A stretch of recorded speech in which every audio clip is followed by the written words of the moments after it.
Welcome back, everybody. It's Zach here, bringing us another fantasy football video. This one I'll be going through each of the first half of the games this week. So the first 7 games in this week, we got 2 teams on bye. I'm just going through every single fantasy relevant player and doing my best to help you guys get your lineup set ahead of week 7.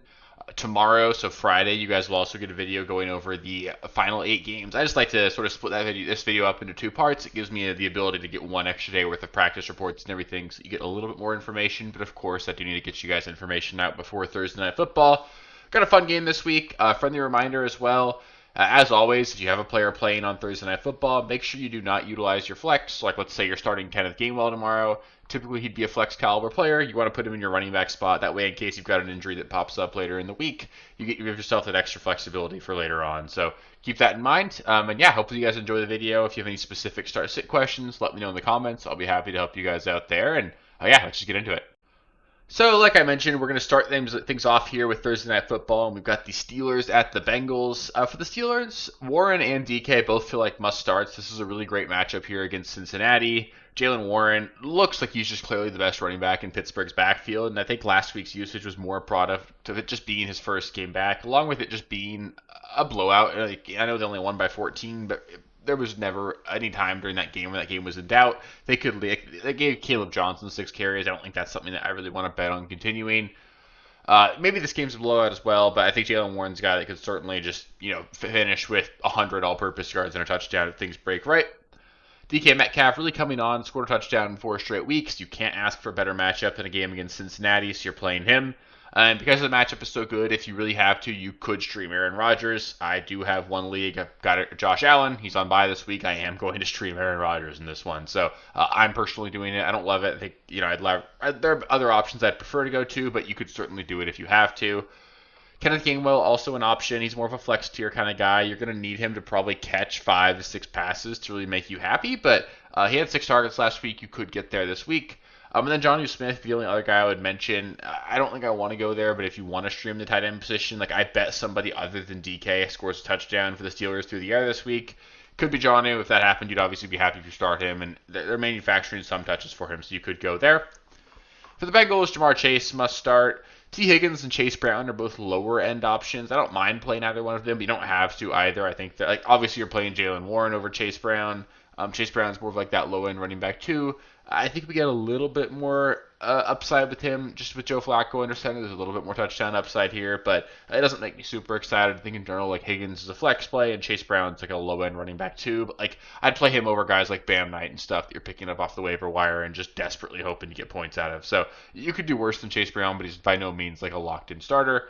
Then just also keep an eye on Noah Fant. You'd have to be really desperate to stream him this week, but Mike Gesicki's on IR. Tanner Hudson's also out, so it is Noah Fant's tight end room right now. He's been good for fantasy in the past. Just keep an eye on him because we've seen this Bengals offense utilize tight end before. He's worth just noting right now.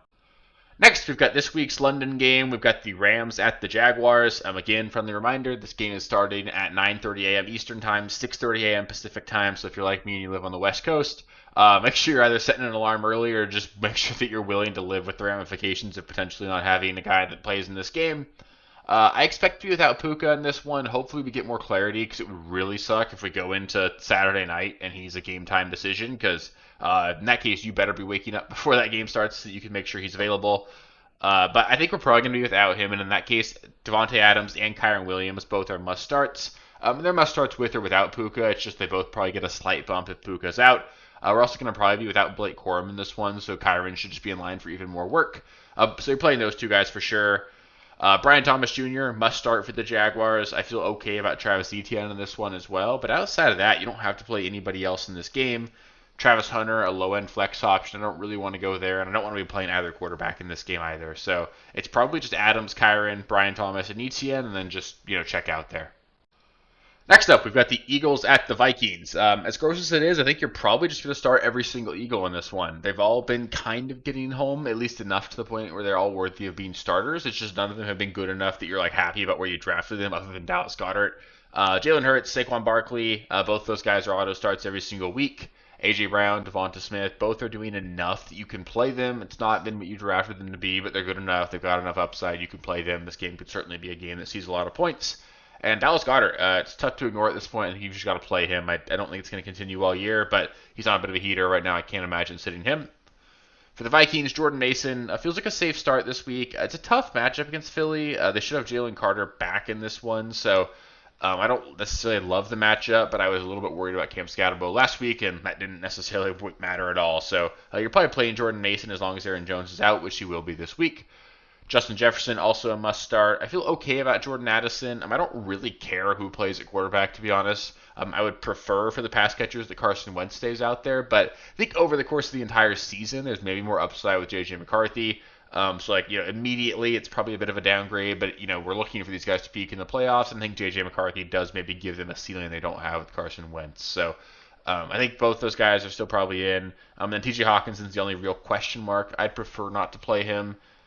Philly, just again, a good defense. Hawkinson hasn't really been getting home. I don't think the Vikings are going to go out there and put up 30 or anything in this one, so I would prefer to not play TJ Hawkinson here. Next up, we've got a pretty gross game, to be honest, between the Patriots and the Titans. You can call me crazy, but I feel good about Ramondre Stevenson this week. It's a perfect matchup against Tennessee. TreVeyon Henderson is just not involved. You had a 72% snap share for Ramondre Stevenson last week. 13 carries. Like, the usage is there. I bet Henderson gets in the Ramondre gets in the end zone this week. I would be playing him as like a solid running back too. I'd play him over Chase Brown. In fact, I'm doing that in a league. I'm also playing him over TreVeyon Henderson in a league where I've got both of them. So Ramondre is an option if you want to go there.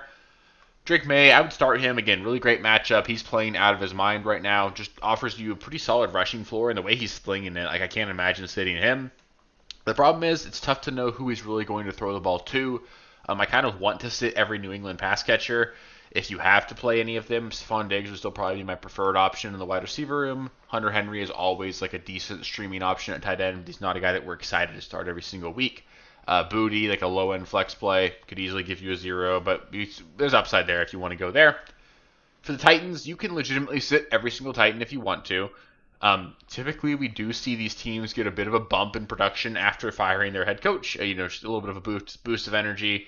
I don't necessarily think that's going to translate into a lot of fantasy production in this case. Without Calvin Ridley, Alec Iamander is really the only wide receiver you could even consider. It's a desperation flex play. I don't want to go there, but he needs to be on rosters. Just keep an eye on him. I think he's a good player, but Cam Ward is just not playing well enough to warrant starting Iamander in my mind. Chig Okonkwo also could get a slight bump without Calvin Ridley out there. Again, just not enough to go around in this Titans offense for me to trust it. But if you had to go there are worse options in like a super deep. If you're in a 16-team league and you're streaming tight end, you could go there with Chig. Tony Pollard, low-end running back play every single week. I'd play Ramondre over him for sure. I just don't see a lot of upside there for Pollard. Again, you can play him if you have to, but it's just not exciting at all. You need a touchdown. I don't know how many of those the Titans are going to score this week. I bet 1, maybe 2. So I'm not excited about that. Then Tyjae Spears, I don't want to play him, but you maybe could, especially in a full PPR. Did outsnap Tony Pollard last week. He's got the clear pass catching role, which again makes Pollard relatively worthless in my mind, other than like a touchdown dependent running back too. Spears, I think he's a good player, but as long as Pollard's there, I think they're just going to cannibalize each other and both not be very useful. So I'd prefer not to play him, but if you had to, he's available as an option just to keep an eye on. And if Pollard did get hurt, I do think Tyjae Spears would be really good for fantasy. So he needs to be rostered for sure. He's in that flex with benefits category. Another gross game. We've got the Panthers at the Jets. For the Panthers, Tetairoa McMillan, he's in. I'm still worried about Sauce Gardner. I don't think that this is a game that I'm going to expect McMillan to go out there and have a monster performance. So if you happen to be like super stacked at wide receiver, I would be okay benching McMillan. It's tough to do after a 2-touchdown game. He'd only have 3 catches last week, and I do think McMillan's going to be a superstar in this league. So you can still play him, but Sauce Gardner really has been shutting down guys. 2 weeks ago, you had Pickens held to 2 receptions. Courtland Sutton only had 1 last week. The floor is relatively low with these guys because Sauce Gardner is basically the only thing that's working for this Jets defense. Outside of that, Rico Dowdle, he's a must start if Chuba is inactive, and he'd be a decent low-end running back too for me if Chuba does play. I don't really want to play Chuba regardless. Like if Chuba plays, I'd rather play Pollard than Chuba, and I just talked about how I'm not excited about Pollard. So Chuba would be like a guy that I'd rather not play. I understand if you're in a situation where you have to, but regardless, I don't want to be playing him. Then Rico, low-end running back 2 for me. Probably just hoping he can get you enough production that you'll be okay there, but I wouldn't expect him to go out there and be a guy that's going to be a rock star this week. Other than that, Jalen Coker, you can keep an eye on him. I don't want to play him, but the Panthers need other productions. You can use him. Breece Hall, the only Jet that I want to play here. Without Garrett Wilson, this offense is likely going to struggle. Mason Taylor should be viewed as a decent option here just because they're going to need to throw the ball to somebody, but I don't want to play Fields here without Garrett Wilson either. This is going to be a tough day on offense probably for the Jets, even though the Panthers defense doesn't scare me. Next, we've got the Dolphins at the Browns. For the Dolphins, Devon Achane and Jalen Waddle are both going to be must-starts pretty much every single week going forward, and Darren Waller probably is in that category as well. Got home with a touchdown late in the game last week. Not his best game by any means, but he's clearly involved in the offense. This is a team that is going to give up points in general. I feel okay about playing Darren Waller on an offense that's just going to have to put up points to win games. For the Browns, Quinshon Judkins is a shot to be the running back one this week. The Dolphins have been absolutely demolished on the ground over the last couple of weeks. You had Rico Dowdle put up over 200 yards, and then Kamani Vidal have a career day last week. So Judkins, by far the most talented of those three running backs there. So Judkins might go out there for 150 and 2 this week. So got to be in lineups this week for Judkins. I know he had a down week last week, but go right back to him here. Harold Fannin Jr., the only other Brown I really want to play. Decent option, especially if Njoku sits. I think if that happened, you could easily see Fannin catch 7 or 8 balls in this one. I think he's a good player. I'd love to see Njoku get traded, to be completely honest, because I do think Harold Fannin's a guy that can be good if he is featured in the offense, but it's tough for either one of them to be good if both are on the roster. So as long as Njoku's out, Fannin's a top 10 tight end every week, but in a good matchup too, you're definitely playing him. And then I'm not going to play a Browns wide receiver. Judy's the guy you'd play if you had to, but it's just been so bad, I really do not want to go there at all. And now we've got the Saints at the Bears. For the Saints, Chris Olave is going to be a solid wide receiver too, kind of like a PPR scam kind of guy. Did have a 53-yard reception last week, and he can get utilized downfield, I think a lot more than people are giving him credit for. So there's upside there, but it's just tough. The Bears defense better against the run than better against the pass than against the run lately. So I feel like you can play Chris Olave, obviously, but just don't expect this to be a game where he goes out there and puts up a monster performance. Like we saw last week, really in general, the Commanders weren't able to move the ball through the air very effectively. Debo didn't do anything. You had a busted coverage for Luke McCaffrey be their biggest play, but there's not a whole lot of yardage to go around against this Bears defense right now. Alvin Kamara, low-end running back 2. It doesn't feel great. You're going to need him to catch passes, and last week was really the first week that he's done that. You're probably playing him with where you drafted him and how bad the running back position is in general, but he's just not a guy that I see with any real ceiling on a weekly basis. That's probably it for New Orleans, though. I'm not going to play Juwan Johnson. Taysom Hill's gross. Rashid Shaheed's the only other guy you could look at as like a boomer bust flex play, but it doesn't get me very excited at all. For the Bears, DeAndre Swift, feel pretty good about. The Saints are a plus matchup, and Swift looked really good last week. I don't want to overreact to that. Swift sort of is what he is at this point in his career. He's an incredibly athletic player. Seems to lack vision a little bit, but when they can get him out on the outside, he can clearly make plays. I think he'll probably get 15 to 20 touches this week, be relatively inefficient, maybe break 1 or 2 long plays, and be a guy that you should play as a solid running back too. Rome Odunze, still a must start. Down week last week, but honestly had a kind of garbage touchdown called back. It was the penalty didn't have any impact on the play. Rome deserved a touchdown on that play.